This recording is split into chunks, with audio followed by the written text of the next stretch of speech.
September 23, 2024, Jey Uso became the Intercontinental Champion. After years of drought, he finally won his first title in singles competition. But does his advancement without his family truly signify success?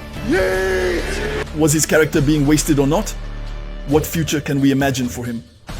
Get comfortable, grab a coffee, and let's discuss all of this together.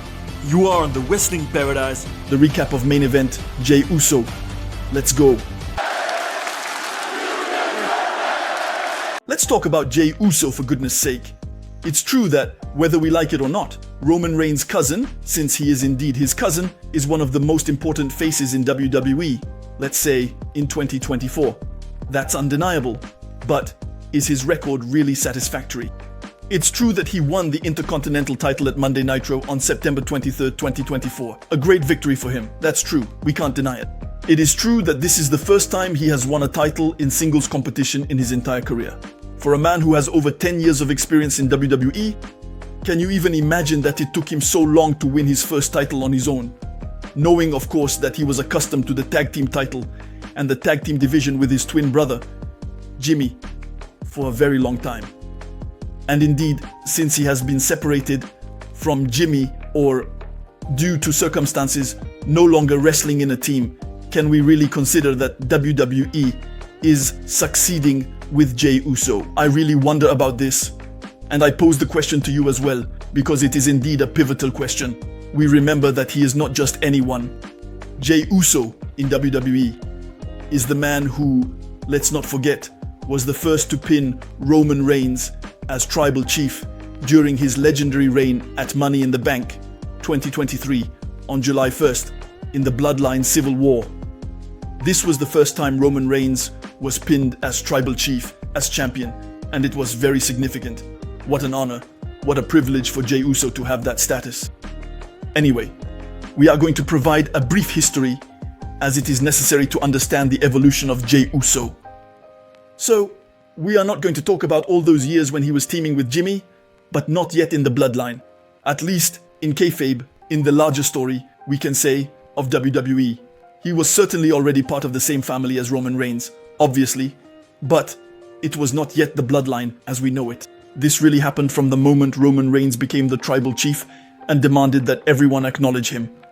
And let's not forget, and personally, I don't know if it's the same for you, but I think back to that, and nostalgia fades from my mind when I think back to the very beginning of Roman Reigns' reign and his first interactions, at least the first storyline with Jey Uso, which was already several years ago, but it was very impactful, it was great. Personally, I loved it. It was the very beginning, we can say, of Main Event Jey Uso, in a way, because at that time, we remember, Roman Reigns made his return, and just after, he is champion right after, Universal Champion. At that moment, he was not yet the undisputed champion. He was still just the Universal Champion. But it remains true that he has been generous with his family, since his first challenger, as we remember, was Jey Uso, simply because Roman Reigns wanted to elevate his family.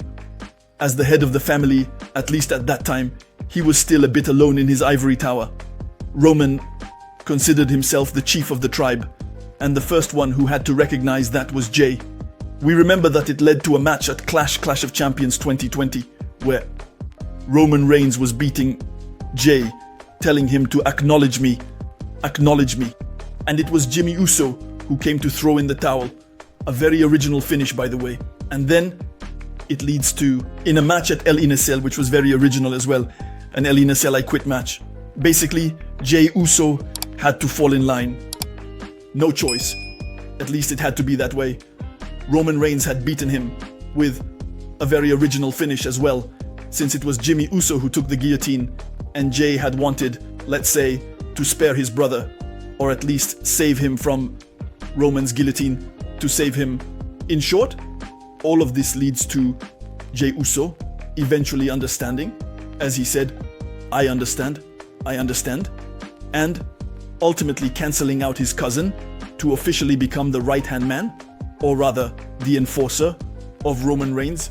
This was a prime position because at that time Jimmy Uso was injured, and for a period until the spring of 2021, Jey Uso was finally not in the shadows. Well, he wasn't really in the shadows, Let's say he was always sharing the spotlight with Jimmy to the point where we couldn't tell which was which. Moreover, this is something that Roman Reigns mentioned when he was criticizing him. So, for several months, he was, let's say, alongside Paul Heyman, accompanying Roman Reigns during, let's say, almost not the first year of his reign, but let's say the first months of his reign. What was well presented was that he didn't have to acknowledge it immediately, but he later did, and he became Main Event Jey Uso. Roman Reigns was putting him in the spotlight, lifting him up, which was still very good for him as a first step.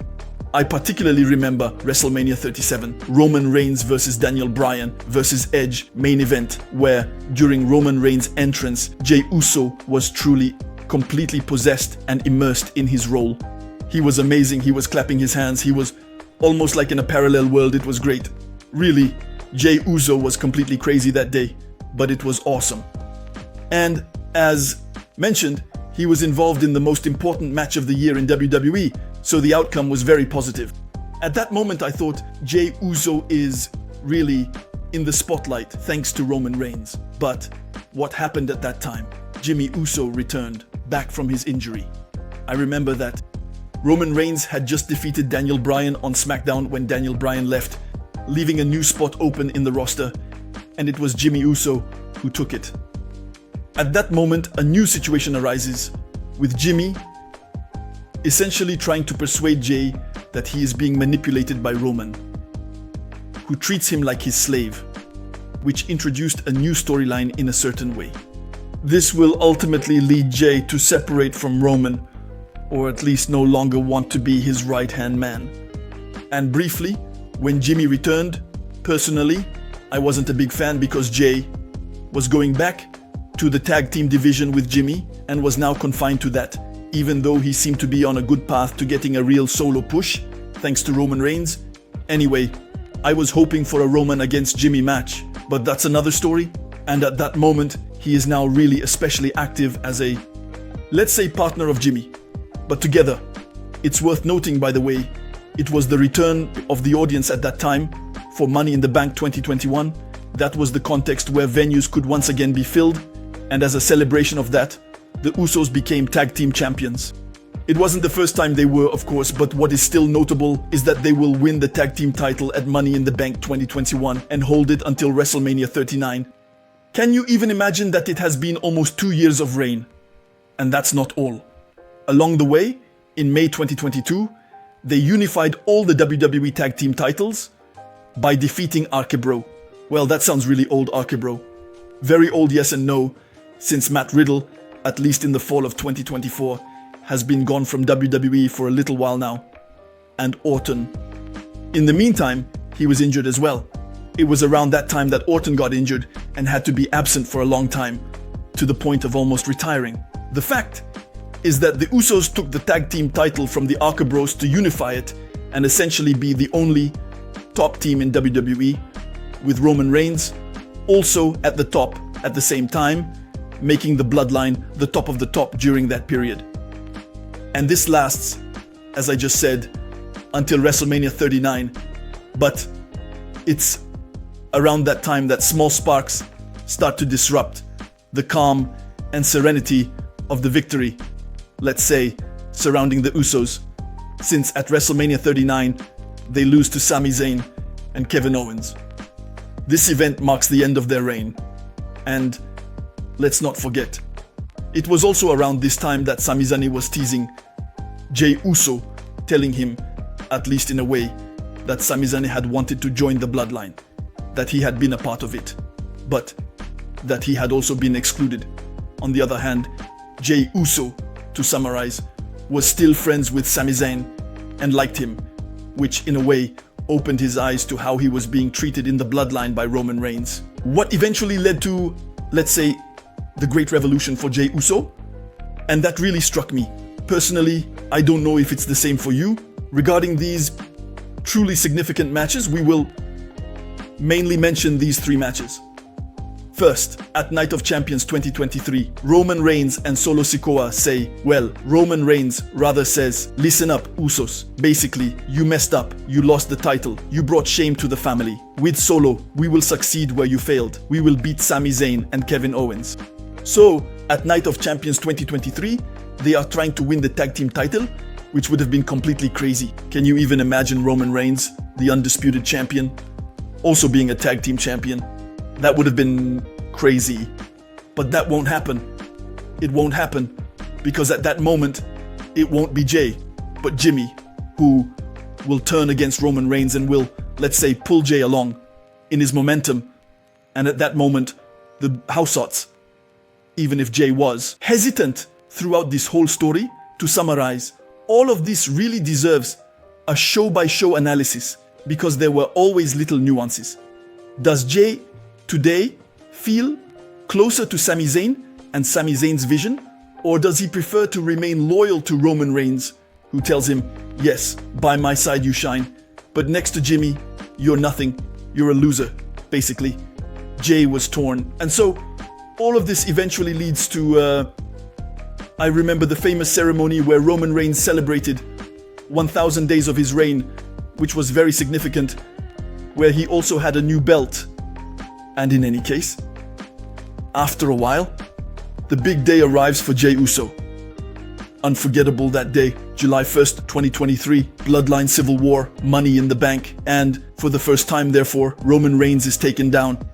In a tag team match between the Usos and Roman Reigns and Solo Sikoa, referred to as the Bloodline Civil War, it is Jey Uso who has the privilege of pinning Roman.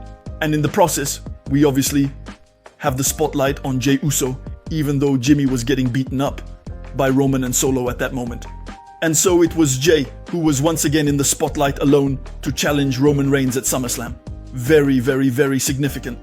Still, Roman against Jey in a work match, and I had regrets and frustrations regarding this match that wasn't everything it could have been.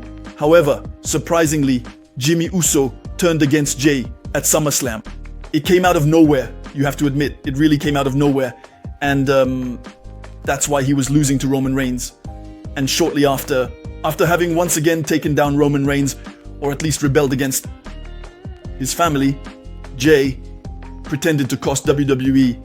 That was a moment of some confusion actually, because he was saying, yes, I'm leaving, basically. He was saying he was going, but it wasn't on the microphone. It was just to the camera in the middle of the fans, I remember. It was a bit strange, but of course, Jey Uso was going to come back. Don't worry. And when was he going to come back? This is where it gets really interesting, because from that point on, Jey Uso officially, let's say, definitively cut all ties with the Bloodline, with Roman Reigns, with Solo Sikoa, and with Jimmy. He is no longer part of all that. And this time, so we are at Payback 2023. And Cody Rhodes, what a symbol indeed. Cody Rhodes, the man who Roman Reigns had defeated back then at WrestleMania 39 a few months earlier, announces that Jey Uso is joining Monday Night Raw, knowing that Roman Reigns is on SmackDown. So, for the first time in his career at that moment, very, very, very significant, he finds himself on his own, separated and far from his family, not even on the same show, not even on the same roster, and he has to prove himself. Because indeed, he had shown, at least at times, in the shadows, or rather alongside Roman Reigns. He had stood out by being the first to take him down, and having a title match at SummerSlam is no small feat. It was time for him now to shine completely on his own, without anyone's help, without the help of his family, on Raw. And this is where I want to take stock, because I find that this assessment is not that convincing. So it's certain that finally winning his first singles title in September 2024 changes the game a bit. It portrays Jey Uso's first year alone in Arrow as a sort of odyssey, a quest where he had to win a singles title at all costs to prove himself. And he still succeeded despite some failed attempts along the way. Since we're doing a little recap, Jey Uso starting from his return, or rather his arrival at Monday Night Raw, is first. A tag team championship title alongside Cody Rhodes, which is quite significant, I admit. It's really very, very symbolic, and it was clear that he was opposing Roman Reigns even more in this way by joining his sworn enemy, basically, well, his rival, which let's say created even more chaos within the family, in the Anoa'i dynasty, and well, they eventually lost it, of course. By the way, I don't know if you remember, I think you do, because it was really funny. We remember the press conference after Fastlane where Jey Uso was more or less drunk. Anyway, we know they were a bit tipsy with Cody, and it was, let's say, the funniest press conference moments in WWE. Moreover, I even find that this press conference and what Jey and Cody did were more entertaining than the entire Fastlane show. But then again, that's just my playful side, coming out. Anyway, to sum up, at that time, Jey's situation was that, yes, I am new to Monday Night Raw, and I am not fully trusted because I come from the Bloodline and have a history with quite a few people, including, for example, Kevin Owens and Drew McIntyre. There was indeed a history, and so all of this will eventually lead to him being part of the babyfaces on Monday Night Raw, who were all generally at war against the Judgment Day. Even though I have nothing against the individuals, obviously, all of this is booking that, in my opinion, is not of superior quality. And already at that time, in the fall of 2023, he was alongside, notably Cody Rhodes, Randy Orton, the returning star, and it was also at the same show, Survivor Series War Games 2023, where CM Punk returns to WWE. And to summarize his first phase on Raw, we can say that he is at war against Judgment Day with the babyfaces of Raw. However, it should be noted that he will lose a heavyweight title match against Seth Rollins in December.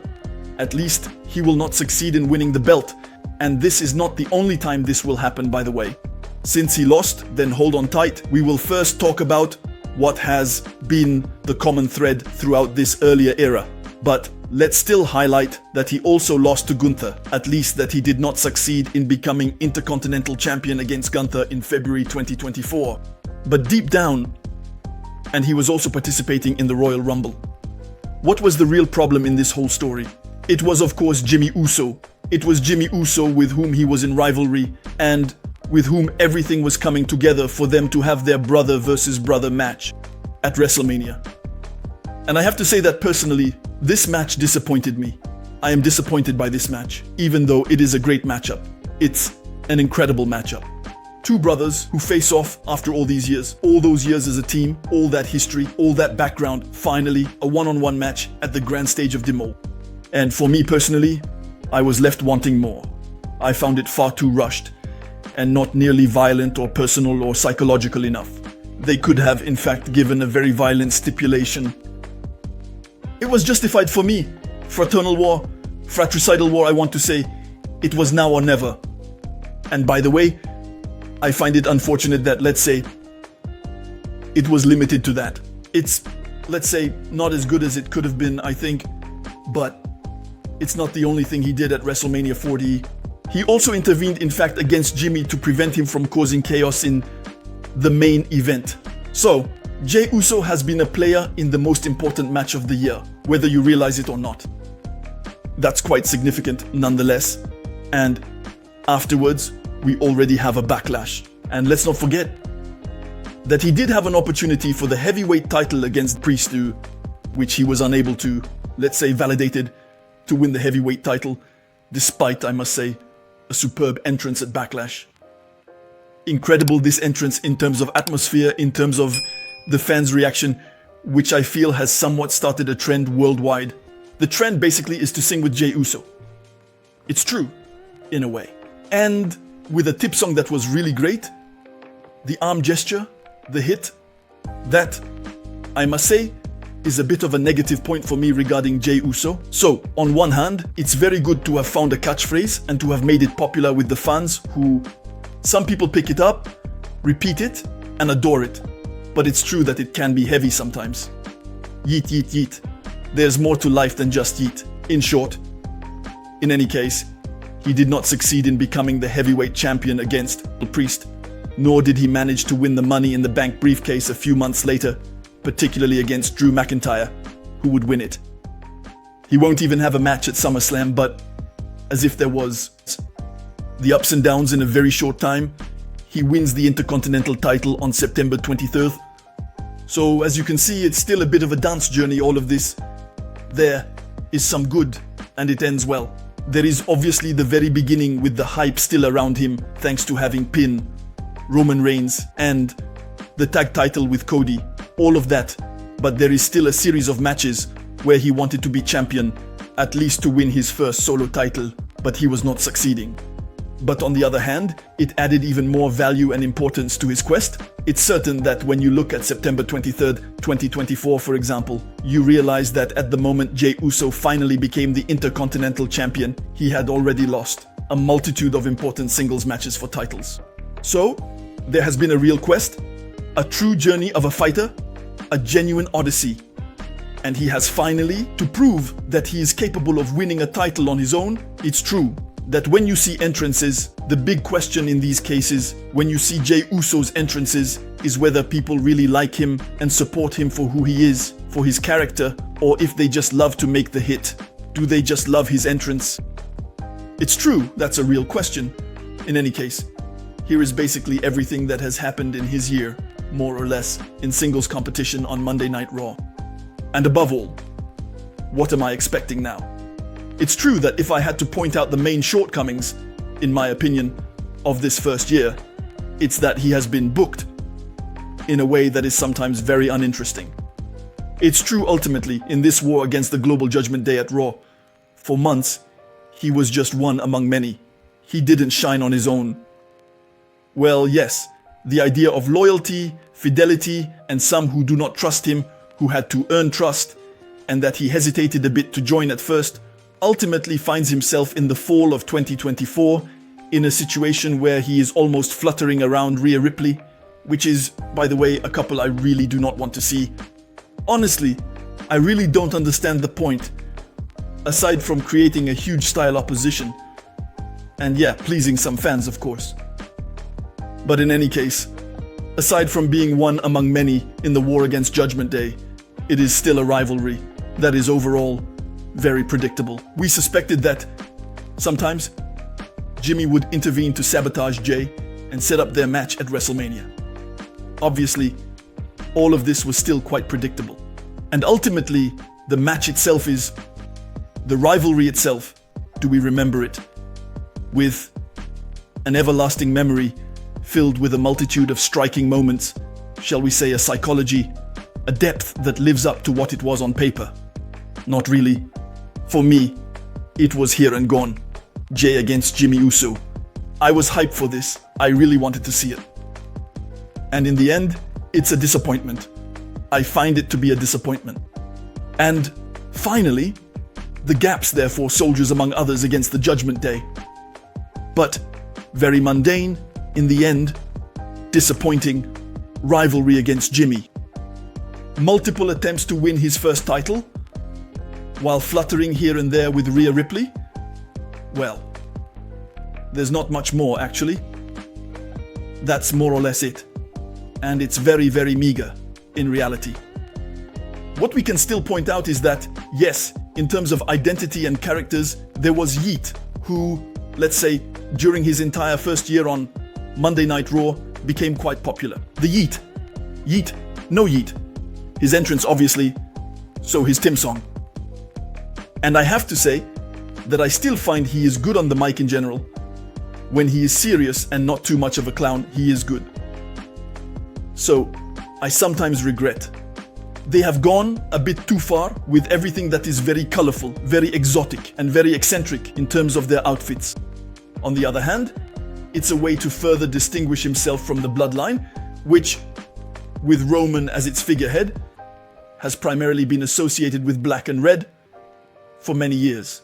So it's clear that if you want to shine on your own and you really want to distance yourself as much as possible from what you've been for years, obviously in terms of color, going for something totally flashy, as opposed to black, let's say, is a relevant choice. It makes sense. In any case, let me know in the comments what future you want or imagine. There is a difference. There is what we can hope for, what we can dream in fantasy booking, and what we can predict. Not the same, not the same. Obviously, the ideal situation is when both come together. But anyway, on your side, what would you like to see for Jey Uso? In your opinion, where is WWE going with him? Will he perhaps one day make a big E-turn? And let's imagine wanting to be the tribal chief too.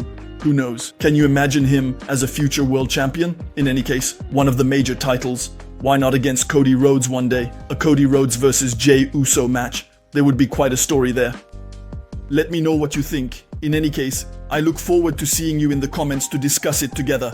By the way, if you have other topics that are important to you, debates, discussions, questions that you believe deserve to be considered and discussed together, feel free to share them. Don't hesitate, don't be afraid. I would be more than happy to read them and talk about them in a video, as long as they resonate with me too. Anyway, see you in the comments. I'll see you very soon, and let's especially see what the future holds for Main Event Jey Uso